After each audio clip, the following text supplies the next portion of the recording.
வணக்கங்க. என் பேர் சரவணன். வெள்ளாங்கோயிலேருந்து வர்றேங்க. கோபிச்செட்டிப்பாளையம். வணக்கங்க. என் பேர் செலியனுங்க. கோபிச்செட்டிப்பாளையம் பக்கத்தில் வெள்ளாங்கோயில்ங்கிற ஊர்லேருந்து வந்திருக்குறேங்க. எங்கள் மாப்பிள்ளைங்க போன மாதம் ராயல் கேரில் வந்து ஹெல்த் செக்அப் பண்ணலான்ட்டு வந்தாங்க. வந்து பார்க்கும்போது கொஞ்சம் எக்கோலையும் டிஎம்டிலையும் கொஞ்சம் வேரியன்ட் இருக்குது, ஆன்ஜியோ பண்ணி பார்த்துக்கிறது நல்லதுன்னு சொல்லிட்டு டாக்டர் சொக்கலிங்கம் சார் சொல்லியிருந்தாருங்க. அப்புறம் ஒரு 15 நாளுக்கு மாத்திரை மருந்து எழுதி கொடுத்துருந்தாருங்க. ஆன்ஜியோக்கு வர வரைக்கும் இந்த மாத்திரை மருந்தெல்லாம் சாப்பிடுங்க, சாப்பிட்டு வந்து ஆன்ஜியோ பண்ணிவிட்டு அப்புறம் என்னென்னு பார்த்துக்கலாங்கன்னு சொல்லியிருந்தாருங்க. ஒரு 10 நாள் கழிச்சு நாங்கள் மறுபடியும் வந்தேங்க.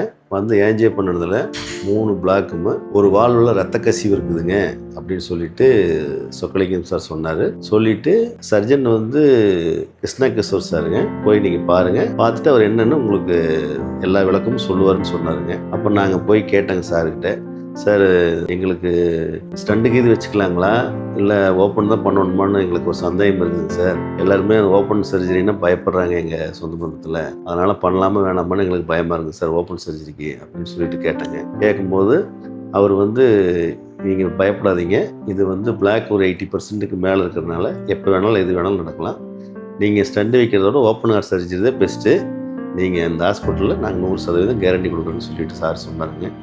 அதுபோக சிஇஓ சார் மணிசெந்தில் சார் கூப்பிட்டு சொன்னாருங்க, ஒன்றும் பிரச்சனை இல்லைங்க சார், நீங்கள் பாருங்கள், பார்த்துட்டு முடிவு பண்ணிவிட்டு சொல்லுங்கள் அப்படின்னாங்க. இங்கே வேணால் செகண்ட் ஒப்பீனியன் கூட போங்கன்னு சொன்னாங்க.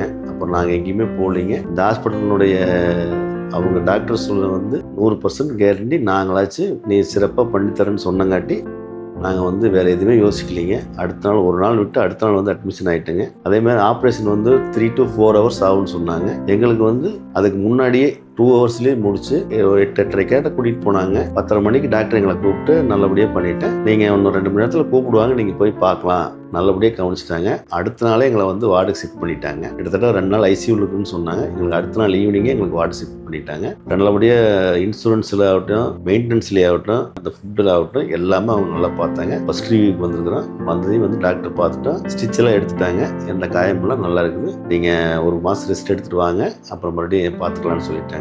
ரெகுலர் ஒர்க்கு லைட்டாக செய்ய சொல்லியிருக்கிறாங்க. எங்களுக்கு இப்போது திருப்தியாக இருக்குங்க, நல்லா இருக்குதுங்க. நன்றி.